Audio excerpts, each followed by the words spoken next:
Hi guys, Ian from Global Air Supplies. I want to introduce you to the EC1 controller from Global Air Supplies. Very similar to the EC Speed, but as you'll notice, it's got a probe attached to this which measures the temperature, so it's the next one up from the EC Speed. It's powered from a fan again, so it's got an active cable with a white end, so it takes the power from a fan cable and powers the controller, so you don't need to plug it into the mains. And all you do with this one, you set the temperature, you set your maximum fan speed, you set your minimum fan speed, and the fan will work between those two set speeds.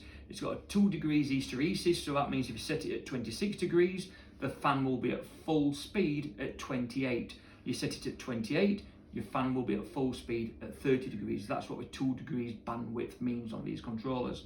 Again, really simple controller, really great for EC fans, the electronically commutated fans. Completely different to the AC fans. You can't use this on AC, but it's a great little controller. Any more information, just follow the link. Cheers guys.